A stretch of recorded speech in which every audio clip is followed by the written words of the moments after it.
안녕하세요. 경기도에 살고 있는 30대 여성입니다. 이번에 저에게 일어난 너무 충격적인 일이 있는데요. 남편이 집이 가난해서 저한테나 우리 집에서 지원받은 돈과 정성이 어마어마한데 이렇게 뒤통수를 치려고 하는 걸 전혀 몰랐습니다. 상간녀도 있더군요. 사람이 이렇게 변할 수도 있나 너무 무섭고 추악해 보였습니다.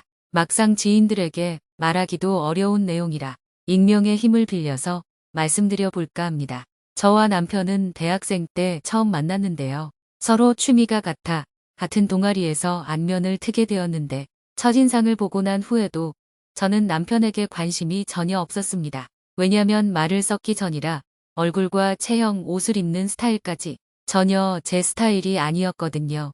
남편은 체크무늬 남방에 굵은 뿔테 안경을 쓰고 있었고 머리 스타일은 언제 깎은지 모르겠는 수더분한 스타일이라 아는 오빠면 몰라도 애인으로 발전하기에는 마음에 들지 않는 외모였는데 말을 섞어보니 사람의 진실한 면이 보이고 외향적인 모습도 달라 보이더라고요. 또 싫다는 저에게 직진하는 모습도 어느 순간부터는 뚝심 있는 모습으로 보였고 이 남자라면 평생을 믿고 살 수 있겠다고 생각했어요.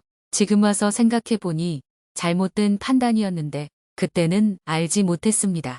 우리는 연애를 시작하게 되었고 남편은 같은 대학 의대를 다녀서 공부가 할 게 많아 자주는 못 봤지만 서로 짬을 내서 틈틈이 만나는 게 그때는 너무나 행복하고 재밌었는데요.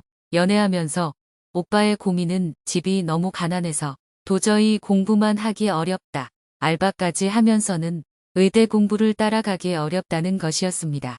학자금 대출을 받아도 생활비는 마련이 안 되었기에 매일 아르바이트와 공부로 점점 사람의 몰골이 너무 안타깝게 변하는 게 그 당시에 저는 싫게 느껴졌습니다. 사랑하는 남자가 공부만 해도 모자를 시간에 알바를 하고 힘들어하는 모습을 그냥 볼 수만은 없었는데요. 저희 집은 흔히 말하는 갑부나 재벌은 아니어도 금전적으로는 크게 부족하진 않은 중산층이 집이었는데요. 남편의 생활비나 옷, 음식, 도시락은 제가 하나둘씩 도왔고 남편도 너무 고맙고 미안하다는 반응이 제가 힘든 줄도 모르고 도울 수 있었네요. 수업이 끝나면 도시락을 싸고 기다리거나 제 카드로 학교 식당에 가서 밥을 먹었고 데이트를 하기로 한 날이면 영화를 보든 맛있는 집에 가서 외식을 하든 모두 제가 부담했습니다. 아깝다고 생각하지 않았어요. 사랑하는 사람이니까 당연히 제가 도와줄 수 있는 부분은 돕고 싶었습니다. 그렇게 등록금을 제외한 모든 금전적인 부담은 제가 담당하고 있었고 어느새 남편도 당연하다는 듯이 느끼는 듯한 반응이었어요. 그러다 제가 먼저 취업을 하게 되었고 남편의 요구는 점점 심해졌지만 저는 바보처럼 좋다고 그 뒷바라지를 계속하고 있었습니다. 시간이 흘러 의대를 졸업하고 남편은 의사 면허를 갖게 되었습니다. 서로 직장이 생기니 자연스레 결혼 얘기가 나오게 되었는데요.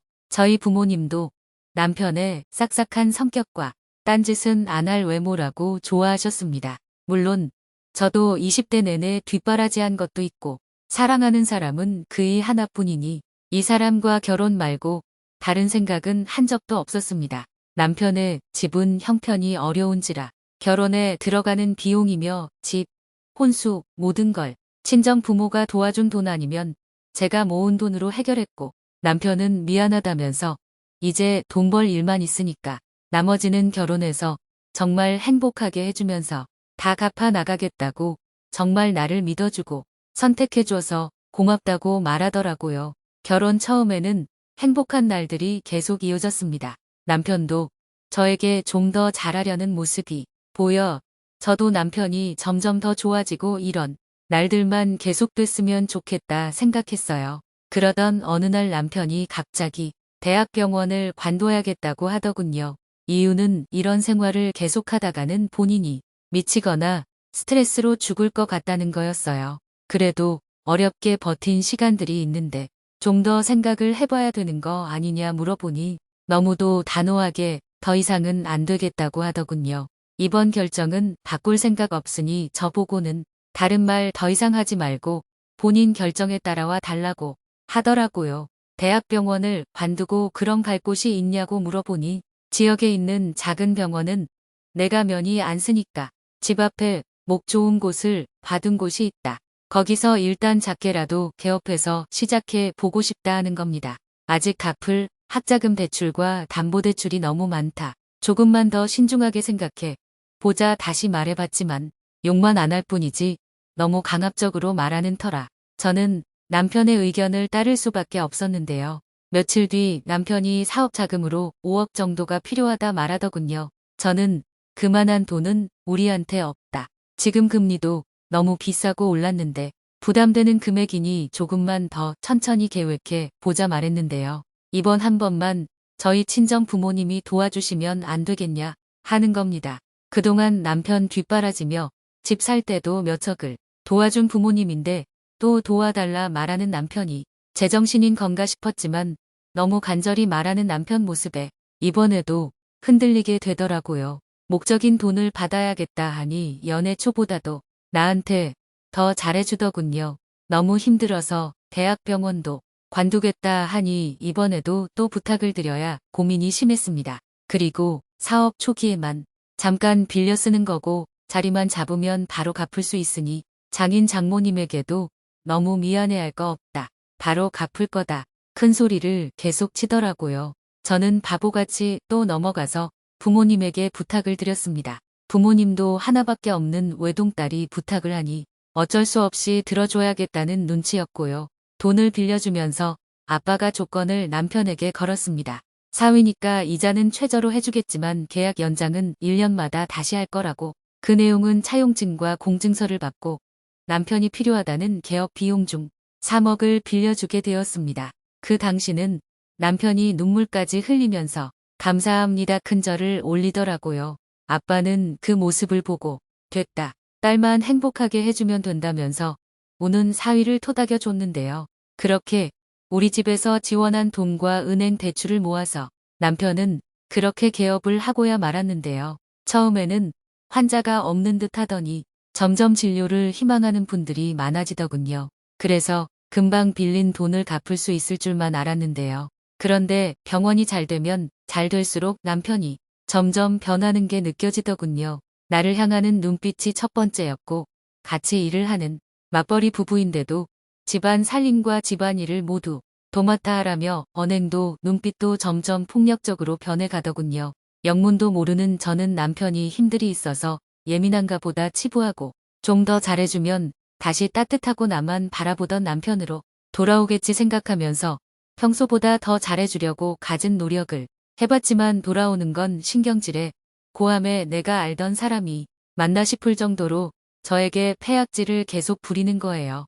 왜 이렇게 사람이 변한 거지도 모르겠고 너무 힘든 나날을 보내고 있던 중에 남편의 술에 잔뜩 취해 밤에 들어오고는 대뜸 거실 테이블에 앉아있는 저에게 서류를 던지더라고요.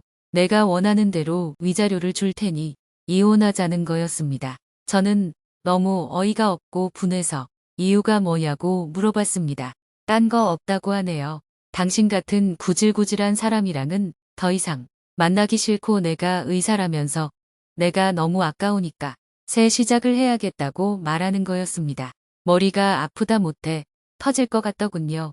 내가 한 사람만 보고 뒷바라지하고 사랑한 결과가 저 사람의 배신이라는 게 믿기지 않았습니다. 고통 속의 나날들이었습니다. 밥도 입에 넘어가지 않았고 물만 겨우 삼킬 수 있었는데요. 남편은 집에도 잘 들어오지 않았습니다. 벌써 상간녀와 살림을 차린 것 같은 눈치더라고요. 딴 건 몰라도 집에서 딸만 믿고 사위에게 빌려준 돈이 있어서 이혼을 하고 싶어도 쉽게 결정할 수 없었습니다. 혹여나 돈을 받지 못하게 될까 부모님한테 피해를 주게 될까봐 그게 너무 무서웠어요. 그렇게 어떻게 해야 하나 답 없는 고민을 하던 중 주말에 남편이 미쳤는지 상간녀와 우리 집을 왔더라고요. 피가 거꾸로 솟는다는 게 이런 느낌이겠거니 정말 눈앞이 빨개질 정도로 화가 나는 기분은 처음이었습니다. 남편은 너만 힘들어질 거니 빨리 이혼 서류에 도장 찍으라고 하면서 상간녀를 이뻐 죽겠다는 듯이 허리를 끌어안고 사랑에 빠진 눈으로 쳐다보더라고요. 근데 상간녀를 보니까 어딘가 많이 봤던 얼굴입니다. 변호사인 아빠가 억울하게 해고당했다며 복직을 도와준 경비 아저씨의 딸이었던 겁니다. 그렇게 아버지에게 고맙다고 찾아올 때는 언제고, 사람이 어떻게 이럴 수 있느냐, 지금 만나고 있는 사람이 내 남편인지 알았냐고 물으니 눈만 계속 굴리면서 어쩔 줄 모르며 식은땀만 흘리더군요. 남편도 여자에게 속아 부잣집 딸로 알고 바람을 피우고 새 장가를 가려고 했던 거였습니다. 사실을 알게 된 남편은 상간녀에게 소리를 지르며 여태 다 거짓이었냐고 악을 지르며 뭐라 하는데 내 집에서 난동 부리지 말고 둘 다 나가라고 꼴도 보기 싫다고 말했고 둘을 내 집에서 내보냈습니다. 일단 이놈들을 정말 마음 같아서는 다 죽여버리고 나도 죽고 싶었지만 부모님이 계시기에 그럴 수는 없었습니다. 혼자서는 어떻게 해야 할지 몰라서 아버지에게 연락을 드렸더니 사위 새끼 잘못 드렸다면서 위자료에 재산 분할까지 탈탈 털어놓고 다시는 이 지역에 발도 못 붙이게 해주겠다고 하시더군요. 몇 주 뒤 남편이 찾아왔는데 문을 열어주지는 않았습니다. 현관 카메라로 보니 무릎 꿇고 울고 있더라고요. 제발 한 번만 다시 받아달라고 내가 잘못했다고 빌더군요. 근데 도저히 저는 다시 시작하고 싶지 않았습니다. 이 사람과 인연은 이제 여기까지가 끝인 것 같더라고요. 일주일을 내내 오더니 제가 대꾸도 안 하고 계속 경찰을 부르자 그 사람도 체념한 듯 더 이상 나타나지 않더라고요. 아버지는 계속 지역사회에서 발 못 붙이게 힘을 쓸 테니 걱정 말라 하시는데 제 마음도 더 이상은 눈앞에서 나타나는 일이 없었으면 좋겠습니다. 그 인간은 평생을 불행 속에 살았으면 좋겠거든요. 소문으로는 몇 척을 빌려 차린 병원도 지역에 소문이 돌아 망하기 일보 직전이고 상간녀와 차린 살림집에는 빨간 딱지 붙여지기 전이라 하더라고요. 여러분들 가정은 이런 일 없이 행복한 결혼 생활 하시기 바랄게요. 누구에게 말 못할 이야기인데 너무 속상해서 익명으로 제보했습니다. 긴 이야기 들어주셔서 감사드리고요.